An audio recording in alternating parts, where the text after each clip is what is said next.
வணக்கம் நண்பர்களே. இந்த புத்தகத்துல ஒரு சிறப்பு இருக்கு. எல்லாருக்குமே கனவு தோணும். அதை ஒரு பூவா மாற்றி கனவு பூவின் கற்பனை வாசம். எனக்கு இதுல என்ன பிடிச்சிருந்தது, ரொம்ப ரொம்ப பிடிச்சிருந்தது. எல்லாருமே நம்ம புத்தகத்தை செய்யறோம். முக்கியமா பாத்தீங்கன்னா தாய் தந்தருக்கு இது சமர்ப்பணம் பண்ணுவோம். அதிகபட்சமான பேர்கள் என்ன மாதிரி ஆட்கள்லாம் காதலிக்கு சமர்ப்பணம் பண்ணுவோம். ஆனா ஐயா பாத்தீங்கன்னா ஒவ்வொரு புத்தகம் சமர்ப்பணம் பண்ணும்போது என்ன செய்வாங்கன்னா அதிகபட்சமா கற்பனை எல்லாம் பண்ணுவோம். ஏன்னா நம்ம காசு கட்டிங்களா. ஆனா ஐயா வந்து தன்னுடைய தாய் தந்தையருக்கு வண்ணத்துல பண்ணதுல எனக்கு ரொம்ப ரொம்ப ரொம்ப மகிழ்ச்சியா இருந்தது. இது வந்து ஒரு சிறப்புக்குரிய விஷயமா நான் பாக்குறேன். என்னன்னா நம்ம என்னதான் மேல உயர்ந்திருந்தாலும் தாய் தந்தையுடைய அன்பும் அரவணைப்பும் இல்லைன்னா நம்ம கண்டிப்பா மேல வர முடியாதுன்றதுல நான் உறுதியா இருக்கிறேன். அந்த உறுதிக்கு பாத்திரமா ஐயா இருக்கிறாரு அப்படின்றதுல நான் ரொம்ப ரொம்ப மகிழ்ச்சி அடைகிறேன். இல்ல ஏதோ ஒரு பக்கத்துல ஏதோ ஒரு கவிதை எடுக்கிறோம். அந்த கவிதை நமக்கு பொருந்தமான்னு பார்ப்போமா? முகத்தில் சுருக்க வரிகள்.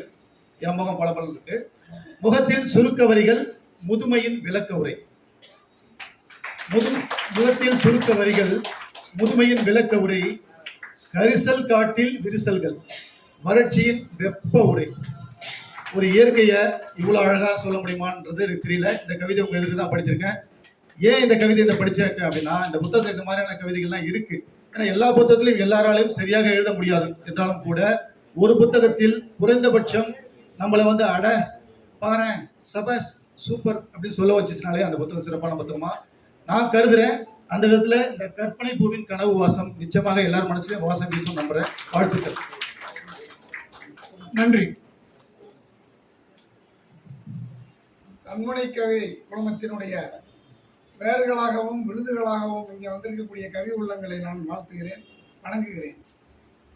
இந்த தன்முனை குழுமம், தன்முனை கவி குழுமம் ஒரு பக்கம் ஒரு முனையில் கவித்தொடர் ஐயா கல்யாணசுந்தரம் ஐயா அவர்களுடைய அந்த கலங்கரை விளக்கமாகவும், இன்னொரு புறம் பிரவந்திகா என்ற ஒரு சிறுமி குத்து விளக்காகவும் இருக்கக்கூடிய இருவேறு முனைகளை பெற்றிருக்கிறது. பெரிதாக இலக்கண முக்கணங்கயிறு இல்லை என்றாலும் கூட நல்ல ஒரு பாய்ச்சலை தரக்கூடிய எளிமையான எழுத்து வடிவத்தை அறிமுகம் செய்த ஐயா அவர்களுக்கு நாம் அனைவருமே மிகவும் கடமைப்பட்டிருக்கலாம். இதெல்லாமா கவிதை என்று ஒரு இலகுவான இலக்காரமாக இல்லாமல் எதை வேண்டுமென்றாலும் நாம் இதை காட்ட முடியும் என்கிற அளவிற்கு அந்த வடிவத்தை எளிமைப்படுத்தி, ஏனென்றால் 7 கடல் 7 மலை தாண்டி அந்த பொருள் பதிந்த கருத்து கிளியை பிடிப்பதற்குரிய பொறுமை இப்போது நம்மில் பலவருக்கு இல்லை. எனவே அத்தகைய ஒரு எளிமைப்படுத்திய கவிதை வடிவத்தை நாம் அனைவரும் தூக்கி பிடிக்கிறோம். இது போன்ற நிகழ்வுகளை நமது கன்னிக்கோயில் ராஜா அவர்கள் மிக எழுதாதவர்களை எழுத தூண்டி, தொகுப்பில் இடம்பெறாதவர்களை கூட தொகுப்பில் இடம்பெற வைத்து, நூலை போட வைத்து, உசிப்பி விட்டு தட்டி எழுப்புகிற ஒரு ஒரு தகுதி வாய்ந்த நபரை நான் இதுவரை பார்க்கவில்லை. அதை விட பார இதழ் மாத இதழ் ஆசிரியர்கள் கூட பாரத்திற்கு ஒரு முறை தான் கேள்வி பதில் எழுதுவார்கள். ஆனால் அவர் ஒவ்வொரு நாளும் பதில் எழுதி கொண்டே இருக்கிறார். யாருக்கு சந்தேகம் வந்து கொண்டே இருக்கிறது நம்ம அவர்களுக்கு. நான் கூட ஒவ்வொரு சொல்வேன், சந்தேகங்கள் வந்து கொண்டே இருக்கிறது.